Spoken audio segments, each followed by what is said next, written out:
이제 10월 3일 추석 연휴 마지막 날 오프로입니다. 자, 평소 같으면 일요일 오후 같은 시간인데 쉬고 나서 이제 다음 날 간만에 이제 투자판에 뛰어들어야 되죠. 그러다 보니까 정리도 하고 그다음에 이제 제가 준비하는 과정인데 자, 주말에 이제 주간 정리 드렸지만 그 이틀 동안 있었던 일들이랑 자, 이제 분기와 달이 바뀝니다. 분명히 저희가 기대를 하고 시장의 변화를 보고 있는데 구체적으로 보고 있는 우리가 대상되는 종목이나 매매 같은 것들 한 번 더 설명을 드릴게요. 제가 지금 차트를 아주 길게 띄워놓은 게 제 미국의 S&P 500의 일봉입니다. 일봉 위주로 띄우는 이유가 뭐 주봉이나 월봉으로 볼 수 있지만 일봉 기준으로 제가 한 20년 정도 띄워놨거든요. 근데 저희가 보통 차트를 보실 때 뭐 단타 치는 게 아니라 중장기 추세를 볼 때 차트를 많이 봅니다.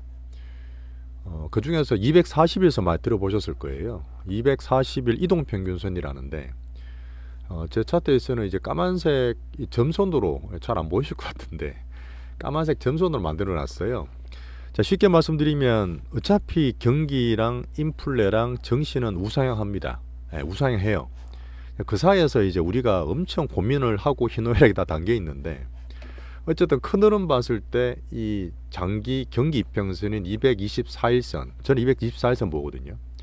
이 위에 있을 때는 장을 주식을 해도 되는 시기예요. 자, 보통 떨어져 있을 때 2008년 서프라임 때 이때 같은 경우나 2011년 그리스나 피거스 유럽 위기 터졌을 때 2015년에 중국 위기 터지고 메르스 터지고 막 그리스 위기 재위기 터졌을 때 2018년에 살짝 빠졌을 때인데 이때 트럼프하고 파월 싸우면서 미중 패권 시작했을 때잖아요. 이때 금리 막 올릴 때 이때라든지 2020년 다들 아시는 코로나 위기 때. 근데 할 때 빠지고 급 나가면 이 경기선은 깨고 내려가서 대급을 주지만 그때 살아남은 사람들은 이 위기 때 또 엄청난 기회를 맞이합니다. 자, 코로나 때 그래서 엄청 버블을 만들었고 버블이 만들어지고 난 가운데 인플레가 수십 년 만에 차지오고 레버리지다 뭐 부채다 지금 전 국민 전 세계 난리잖아요. 그런 가운데서 금리를 고금 유지한다 그러고 진짜 신냉전 오면서 정치도 국제정치 난리 나고 자, 그런 고금리에 적응하면서 정시가 작년에 급락했다가 지금 올라오고 있는 등락되고 있는 과정입니다. 사실 고금리만 아니었으면 이 나스닥이 이렇게 많이 작년에 30% 이상 빠졌거든요. 전 세계에서 나스닥과 코스닥이 제일 많이 빠졌습니다. 이런 식에서 살아남았는 분들은 올해 지금 7월까지 많이 올랐잖아요. 8, 9월 고생할 필요 없어요. 올라갔을 거예요. 근데 왜? 금리가 지금 높아요. 그 고금리에 적응되는 차별화되고 집중되는 우리가 투자하고 매매되는 대상을 고르는 그 소팅하는 과정이라 보시면 됩니다. 정시가 죽을 것 같진 않아요. 죽는다 보시면 안 되고 비관론도 많고 안 좋은 얘기 많겠지만 여전히 정시는 어쨌든 머리 들고 올라갑니다. 그 사이에 얼마나 쉬고 갈지 얼마나 많이 급속하게 빠질지 보는 거예요. 코로나 같이 이런 시기는 다시는 못 올 거라 저는 보거든. 제가 주식을 투자하는 입장에서는 어쨌든 작년에도 엄청 많이 빠졌고 지금 상당히 크게 수익이 난 상태에서 두 달 조금 절고 있는데 자, 4분기나 10월 달부터는 분명히 제가 변화를 줄 거라 보고는 있습니다. 분명 9월보다 낫다는 보는 거고요. 한번 얘기를 좀 볼게요. 자, 연휴 기간에 간단하게 제가 주간 정시 정리를 해드릴 거고 한국 정시에 제가 종목을 뭐 말씀을 드릴 거예요. 뭐 제가 들고 있는 것들이나 새로 제가 몇 개 본 것들이 있습니다. 자, 그리고 매크로가 여전히 박스고 여전히 개선은 안 되고 있어요. 하지만 10월부터는 조금씩 변화가 보이는 시그널을 이제 말씀드렸고 구체적으로 투자나 매매할 수 있는 종목도 말씀드리겠습니다. 실전 투자 채널 바벨 전략 구사하고 있는 우리 투자나 매매를 오픈하고 있죠. 구독과 좋아요 감사드리겠습니다. 자, 주간 정리 이후에 그때 말씀드렸던 부분도 있지만 이제 PC 연준이 좋아하는 물가 미국의 물가 지수가 좀 안정을 보였어요. 분명히 그런 PC가 3.9대로 떨어졌고요. 4% 넘어섰거든요. 이 부분은 2021년에 한참 장이 폭락하고 안 좋았고 유가다 금리 올라간다 했던 8월달 이후에 최고 저가까지 떨어졌습니다. 꽤 안정되고 연준이 보는 추세상 물가가 연청이 되고 있구나. 거기 힘을 쓰는 지표였고요. 뭐 코아 지표, 뭐 주거비도 이제 하우징 쉘터 말씀드렸지만 안정적으로 보고 있는 상태고 미국 부동산도 연착륙하고 있습니다. 1년 내 미국이 사실 소비나 고용을 하는 게 워낙 지금 심리적인 부분이잖아요. 중국은 사실은 지금 디플레에 빠져서 어떻게든 부동산이나 정시를 살려서 인민들의 어떤 심리를 키우게 되게 노력하는 거고 반대에 있는 거죠. 미국은 여전히 물가도 높고 경기에 대한 자신감이 있다 보니까 연착륙을 살살 유도하면서 그런 지표 봤을 때는 기대 인플레이션 심리도 유가 상승에 올랐음에도 불구하고 3.2로 완화되면서 물가는 안정화하고 되고 있다. 이렇게 판단하고 있습니다. 자, 그러면 이제 우리가 뭐 그 외에 봤던 정치 같은 것도 말씀 몇 개 드렸어요. 어차피 지금 주식을 할 때는 신냉전이다 여러 가지 매크로 이런 것들이 되게 스마트하고 국제적인 분위기가 수십 년 만에 크게 바뀌었다 말씀드렸잖아요. 그러다 보니까 국제 정치, 나라 간의 어떤 그런 아주 멀티 시소죠.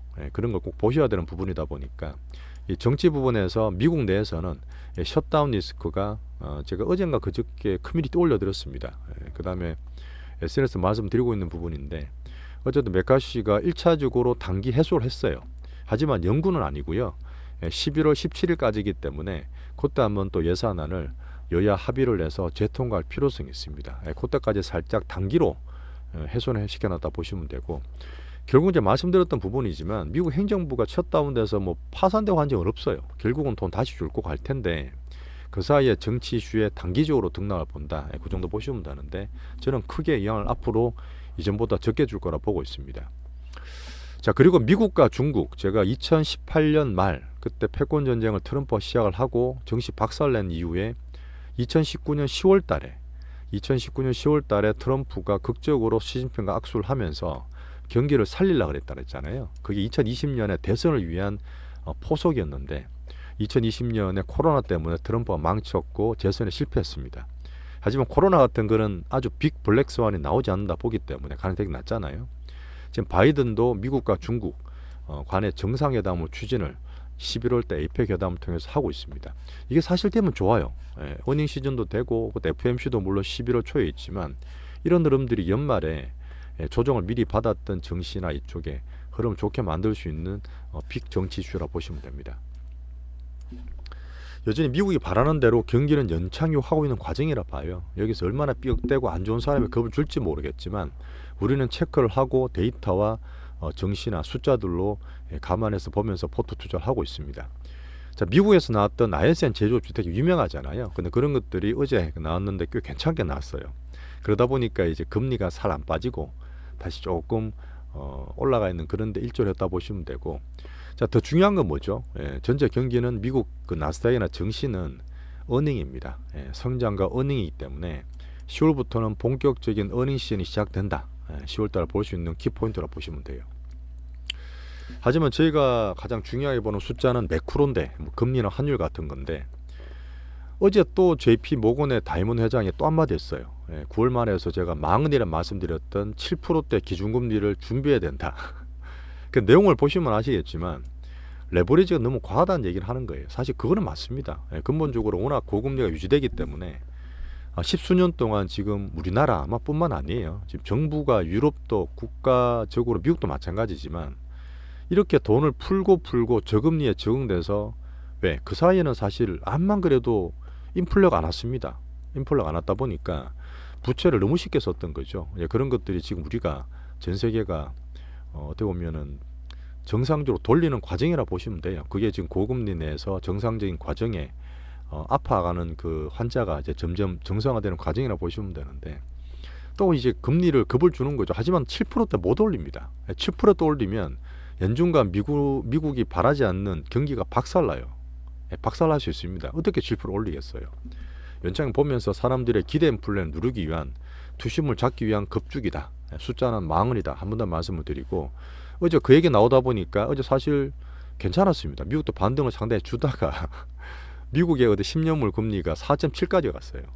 그때 주간 정리할 때 4.6을 말씀드렸는데 살짝 오버슈팅하면서 4.7까지 갔다가 등락하고 있습니다. 그래서 제가 4.6대 고점 밴드를 만든다. 매크로도 말씀을 많이 드렸는데 시그널이 한 번 더 필요할 것 같은데 여전히 박스권이에요. 지금 매크로 말씀드리고 정시 말씀드리고 여러 가지 얘기 드릴 텐데 다 박스권 내에서 약간 마지노선 엣지에 걸려 있습니다.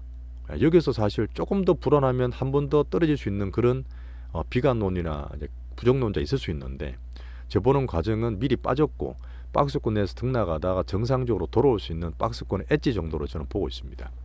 자, 파월이 또 한마디 했는데 주간 정리할 때 경제금융교육이 정말 중요하다.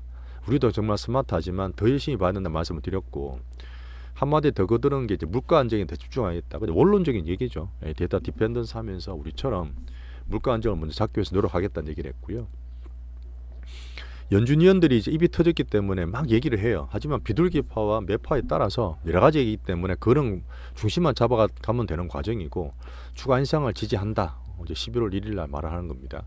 금리가 고점까지 다 왔다. 이런 분도 계셨고 기간이 고금리 얼마나 유지할지 그 기간이 중요하다. 뭐 다 똑같은 얘기인데 추세를 봐서 제가 볼 때 뉘앙스 어떤 느낌이냐면 여전히 저는 이제 11월 1일 달에 1월 FOMC 때 금리 인상을 하지 못할 거라 저는 보는 거죠. 혹시나 낮은 확률이지만 금리 인상 하잖아요. 그럼 한 번 더 빠지고 또 올라요. 결국은 또 올라가게 돼 있습니다. 그러다 보니까 금리 인상 마무리되는 과정으로 저는 보고 여기서 추가적으로 화곡 올린 게 아니라 언제 내릴까 언제까지 유지할까 이걸 사실 고민하는 과정이라 보시면 돼요. 이미 8, 9월달 조정 많이 받은 선반에 했다 보시는 거고요. 자, 11월 1일입니다. FOMC 10월달 그 전에 되게 중요하죠. 같이 좀 10월달 보셔야 되고요. 자, 물가를 급락을 했고 이번에 걱정을 줬던 유가 WTI 기준으로 지금 88불이에요. 그때 95불, 96불까지 갔습니다. 며칠 전에. 제가 90불 중반부터는 올라가는 걸 좀 한계적으로 본다 말씀드렸는데 어쨌든 찍고 88불까지 떨어진 상태입니다. 어떤 일이 있었느냐? 어제 이란과 이제 이란은 오펙이거든요. 오펙이 사우디가 정산을 감산한다 그랬는데 말을 잘 안 들어요. 세계적으로 경기가 안 좋기 때문에 러시아도 돈을 써야 된다는 얘기 드렸고 미국이 지금 어쨌든 로비를 써서 베네수엘라나 이란을 계속 구워 삼고 있잖아요. 정산합니다. 그리고 시티에서 말을 할 때 유명한 이제 그 시티은행에서 전망을 할 때 4분기 때 WTI 기준으로 81불까지 빠질 수 있다. 오히려 더 떨어진다는 얘기죠. 100불 못 넘는다는 얘기입니다. 그 내년에 어떤 유가 전망을 74불, 다시 70불대로 돌아갈 거라 봤어요. 그걸 뭐랬던 원인이 뭐였냐? 방금 말씀드렸던 이런 오펙 내 불합치한 부분들이 있고 어차피 내년에 글로벌 경기가 연착륙이잖아요. 미국이 지금 빼는 거 아닙니까? 그 중에서 우리는 좁은 틈새를 찾는 거고 글로벌 경기 전망을 여전히 하향하게 보고 있습니다. 자, 세계은행도 말을 했어요. 중국도 이제 중국이 사실 올라오는 걸 봐야 되는데 쉽지 않죠. 바닥에서 노력을 하고 있지만 중국의 내전 성장률이 5%는 자기는 보고 있었잖아요. 중국 내에서는 지금 글로벌에서는 보고 있던 4.8에서 4.4까지 늘었어요. 완전히 이제 중금리 중성장 어떻게 보면 이제 중중국 함정에 빠진 거죠. 중국이. 하여튼 중국은 내수를 키워야 됩니다. 민간기업 살리고 청년 실업 살리고 이거를 집중적으로 중국을 해야지만 어쨌든 중국이 제 역할을 하고 애들이 바라는 부양을 좀 그나마 할 수 있을 거라 저는 보고 있어요. 자, 지금 말씀드렸던 이 매크로나 정치나 이런 것들 봤을 때 유가도 빠지긴 했지만 사실 소소합니다. 사실은 우리가 4일 동안 추가로 더 쉬었긴 하지만 그렇게 뭐 드라마틱하게 증시가 바뀌진 않았어요. 약간 등락이 왔다 갔다 하는 그런 기준으로 보시면 되고 제가 숫자로 보는 나스닥의 빅테크들 계속 애플이나 엔비디아 말씀드리고 있는데 박스 잘 유지하고 있습니다. 지금 짧게 잠깐 볼게요. 제가 까만색 장기 경계선을 말씀드렸지만 S&P 기준으로 보시면 제가 까만 선을 꺼놨어요. 작년 9월 10월 난리 났고 정시 안 좋다 했을 때 그때 정말 안 좋았을 때 그 다음에 올해 2월 3월 달 SVB 사태 났을 때 빠졌을 때잖아요. 지금도 지금 미리 선반영 받고 있는 중인데 저가가 다 이어지죠. 이게 성장 추세인데 이게 깨지게 되면 한 번 더 충격 받을 수 있는 겁니다. 하지만 여기서 박스 등락하고 소소하지만 숫자들은 박스권 내에서 잘 버티고 있는 거예요. 저는 이제 그걸 가능성 높게 보고 있는 거고요. 자, 엔비디아에서 어제 엔비디아도 3% 올랐거든요. 엔비디아가 사실 가장 기준으로 보는 AI 성장 스토리의 중장기 핵심 종목이라고 말씀드리고 있는데 자, 엔비디아가 이제 골드만삭스에서 605불 얘기했습니다. 시트에서 630불 얘기했어요. 지금 400불대 초반이거든요. 근데 물론 이게 중요한 게 아니고 어쨌든 중장기적으로 성장을 키우기 위한 비전 제시를 하는 거고요. 단기적으로 저는 400불 내에서는 지지를 받는다 보기 때문에 미국 증시 나스닥, S&P, 엔비디아 박스권 하단에서 지지를 좀 받을 거라고 판단하고 있습니다. 자, 우리가 살짝 또 체크를 해야 되는 중국. 중국이 사실 주말에 나왔던 이슈가 중국 경기가 중요하잖아요. 경기를 살려야 되니까. 중국은 제조업이 아직 중심이다 보니까 ISM 제조업 지수, 그 다음에 뭐 PMI 지수를 보는데 9월 기준으로 다 좋게 나왔어요. 자, 50 이상 나오면 앞으로 좋게 보는 사람들이 많다는 뜻이거든요. 6개월 만에 50을 넘었어. 제조업 PMI가. 자, 그 다음에 ISM도 50 넘진 않았지만 3개월 연속 바닥에서 올라오고 있습니다. 이런 것들을 봤을 때 경기 확장 국면이다 좋게 얘기하는데 자, 중국은 뭘 했죠? 돼야 되는 거다. 테슬라 비슷합니다. 근데 오늘도 보면 미국 금리가 아직 고금리 붙어 있고, 그 다음에 달러가 살짝 올랐어요. 107, 106까지 올라온 상태이기 때문에 오늘은 장중에 우린 쉬고 있지만 홍콩 증시, 중국은 쉬고 있어요. 홍콩 증시는 또 한 2, 3% 빠져 있습니다. 예전 숫자로 보는 증시, 홍콩 증시나 위안화는 아직 약하다. 하단 밴드에서 그냥 박스만 버텨라. 그렇게 하고 있습니다. 자, 그리고 살짝 오랜만에 말씀드리면 일본 엔화를 말씀드릴 텐데, 엔화는 사실 작년 8월달, 9월달, 작년 9월, 10월달에 엔화가 미국이랑 짝짝꿍 제가 한다 그러면서 어쨌든 달러 114까지 갔던 게 완화가 되고 반등을 줬던 흐름이 엔화에서 났거든요. 엔화도 지금 니케이가 잘 가다가 빠졌어요. 오늘도 빠져 있는데 박스 상단권에서 31,000부근에서 지지를 받고 있습니다. 제가 방금 말씀드렸던 여러 가지 증시나 매크로 같은 것들이 전부 다 박스권 엣지로 붙어 있어요. 가에 붙어 있는데 거기가 사실 다 이제 보고 있다는 얘기죠. 여기서 사실 엔화도 약간 반등을 주거나 구두 개입 한다는 얘기했습니다. 어차피 내년부터 할 텐데 그런 변화를 보면서 살짝 엔화를 체크하고 있습니다. 자, 10월 달에 제가 분기랑 월이 지금 시작된다 말씀드렸는데 여전히 박스 등락은 있고 쉬는 동안 크게 변동은 없었지만 여전히 저희는 박스 하단에서 우리나라 증시 기준으로는 사는 기회로 계속 보고 있고요. 자, 어닝이 열리기 때문에 거기에서 종목이나 섹터가 또 갈릴 거라 보고 있습니다. 기준은 여전히 나스닥 지수 S&P로 보고 제가 빅테크 기준에서는 애플 170불 초반에서 엔비디아 400불 초반 정도에서 박스권 지키고 있다. 엔비디아 여전히 제일 기준입니다. 엔비디아는 제가 뭐 AI 성장 스토리도 말씀드렸지만 이번 어닝 시즌에서도 또 중심이 될 거고요. 차트를 보더라도 중장기적으로 여전히 제일 좋아요. 제일 좋고 지금 미국 주식에 산다고 하면 사실 엔비디아 사는 게 맞아요. 예전에 제가 400불 초반부터는 사야 된다 말씀을 드리고 있는데 모르겠습니다. 제가 개인적으로 하는 것도 있지만 전체로 또 말씀드릴 때 미국 주식을 간만에 말씀드릴지 모르겠어요. 하지만 산다 그러면 엔비디아 기준으로 이건 제일 좋게 본다 보시면 됩니다.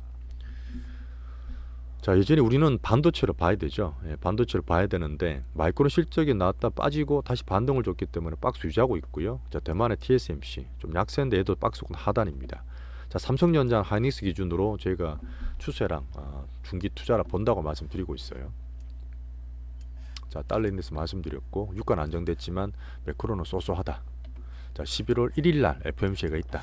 금리 인상을 하냐 동결하냐 어쨌든 빠졌다 가든 유지하다 가든 박스권 하단이고 사는 기회로 봐야 된다 이렇게 봅니다. 자, 그리고 우리가 이제 마지막에 이제 4분기 초 우리나라 주식을 좀 봐야 되는 부분인데 종목을 조금 새롭게 말씀드릴 게 있어요. 특별한 게 몇 개 있어서 여전히 메인 섹터 반도체 2차전지 바이오로 보고 자, 우리가 지금 전략주로 보고 있는 로봇테마를 말씀드릴 텐데 이렇게 끝나고 내일 시작되면 오늘 물론 미국장도 봐야 돼요 밤에. 하지만 뭐 크게 변화가 없을 것 같습니다. 크게 변화가 없고 이제 분기나 월이 시작되기 때문에 외인 수급 변화를 좀 보면서 이제 개인 수급도 봐야 되는 부분인데 에코프로를 한 번 더 말씀을 드릴게요. 에코프로 추세 깨진 게 아니에요. 에코프로는 지금 저희가 중기로 있는 걸 팔아야 되는 부분이 있긴 하지만 뭐 단기로 좀 남은 것도 있잖아요. 에코프로가 에코프로 머티리얼스라든지 지금 3분기 실적을 좀 기대를 낮춰놨다고 말씀드렸잖아요. 하지만 지금 갖고 있는 부분에서 등락이 있고 90만원대 저가 밴드 내에서 움직이다가 분명히 저는 들어줄 거라 보고 떨어지면 과매도권이라 봅니다. 그 기준 보시면 되고 그 사이에 또 흐름이 괜찮아지면 에코프로 BM 자체적으로 지금 수주 나올 거 에코프로 HN 약간의 수급 특징주라 말씀드렸어요. 일단 포스코는 매매 가능하다 말씀드렸어요. 단기로도 괜찮기 때문에. 자, 포스코는 사실 뭐 현금 입건하게 되면 저는 오히려 포스코홀딩스는 여기서 사든다 보는 거거든요. 흐름을 좀 괜찮게 보고 오히려 어닝 시즌 나오면 포스코는 또 비전 얘기도 할 거예요. 얘들이 철강이 아니라 향후적으로 얘는 진짜 회사가 완전히 바뀌고 있거든. 완전히 바뀌어요. 2008년 고점에 물린 분들이 거의 16년 만에 15년 만에 돌아온 거예요. 고점에 돌아오고 이거를 벗기려고 하는 과정이다 보니까 역사적으로 저는 회사가 바뀐다 보고 있거든. 그러다 보니까 정말 괜찮은 주식으로 보고 빠지면 중장기로 보시는 분들은 필히 보셔야 된다 말씀을 드리고요. 뭐 포스코 퓨처엠 그다음에 포스코 인터도 같이 말씀드리고 있잖아요. 근데 포스코 DX를 새롭게 말씀드릴 텐데 자, DX를 제가 어제 오늘 좀 봐보니까 이게 사실 대주 물량 낮다 말씀드렸어요. 꼭지 한번 치고 나서 살짝 추세 유지되고 있는 상태인데 제가 신용이라든지 개인 수급 분석을 해보니까 얘들이 좀 많이 떨어졌어요. 예, 그만큼 많이 뺐어요. 예, 뺐기 때문에 대주주 물량 부담이 되겠지만 지금 5만 원대 있죠. 예, 이게 지지가 되거나 하게 되면 제가 봤을 때는 다시 한번 접근해도 된다. 워낙 탄력이 좋아 그렇습니다. 예, 워낙 탄력이 좋고 포스코 정석 종목 내에서 얘가 사실은 추세가 꺾인 게 아니에요. 예, 조정을 좀 받고 대주주 물량 단기 물량 소화가 되면 한 번 더 관심을 가지고 저는 보는 쪽으로 재관심하는 쪽으로 넣어두시면 좋을 것 같아요. 포스코 DX는. 자, 하이닉스는 이전에 말씀드렸지만 우리가 중기 종목 갖고 있는 거 있어요. 갖고 있는 거 포스코나 이쪽 관심 가지고 있다 보는데 하이닉스 같은 케이스는 이 밑에 떨어지면 지금 갖고 있는 2차전지의 대형주들이나 걔들 물론 들고 있어야 됩니다. 빠진 것들 뭐 팔아서 확 갈 필요는 없어요. 여전히 내년도 보면 반도체랑 2차전지 같이 봐야 되는 부분이라서 하이닉스 좀 옮기는 쪽으로 중기 포트를 보시면 될 것 같고 딱 요 안에 항상 말하는 요 안에 들어오면 됩니다. 자, 그리고 내일 개장을 하면 로봇 테마가 되게 중요해요. 로봇 테마가 목요일 날 두산 로보틱스 상장이 되기 때문에 보면 내일 좀 움직일 것 같아요. 저는 내일 움직인다 보는데 어쨌든 등락이 있으면 여기서 매매를 좀 가지고 저는 좀 해야 될 것 같고요. 레인보우가 지금 조금씩 매수가 들어온 거 말씀드렸는데 어쨌든 좀 올라가도 20일 돌파가 먼저 돼야 되겠죠. 올라가게 되면 얘들도 추세 꺾인 게 아니에요. 어쩌다 보니까 그 사이에서 이래 되면 두산 로보틱스 상장한 흐름도 보면서 일부러 갖고 와야 되는 흐름이 나올 것 같은데 어쨌든 그렇게 보고 테마 내에서는 SPG 얘들도 사실은 가능해요. 신고가 지금 도전하면서 흐름이 괜찮기 때문에 얘도 고가 물량 좀 봐야 되는 부분이고 조금 등락 심한 종목 중에서는 대동도 흐름이 신고가 흐름 시도하고 있습니다. 자, 왜 테마를 보느냐 계속 말씀드렸던 부분이지만 반도체랑 2차전지가 또 그 사이 우리 쉬는 동안에 미국 증시가 바로 큰 흐름을 놔주지 않았어요. 그러다 보니까 여전히 테마 내에서 돌아가는 개인들의 등락 흐름이 있을 겁니다. 자, 그러다 보니까 일부 테마 개별 종목주도 예상을 해서 봐야 되는 부분이고요. 그 외에 봤을 때 중국 테마도 조금 보긴 해야 될 것 같아요. 아직 제가 중국 테마 약하게 보다 보니까 그러는데 돈이 아마 내일부터 또 흐름이 바뀔 수도 있기 때문에 중국 관련 테마 어쨌든 국내에 들어왔던 MZ세대나 관광객이 늘고 있기 때문에 관심을 좀 가지고 같이 보도록 하겠습니다. 자, 그리고 바이오에서는 아직 큰 흐름은 안 좋아요. 큰 흐름은 안 좋은데 유한양행이 계속 좋은 소식들이 나왔지 않습니까? 그러다 보니까 이 8만원 넘어가면서 고가 물량을 봐야 되는 부분이지만 유한양행 자체가 중장기로 키워갈 수 있는 아주 좋은 종목이라 보시면 돼요.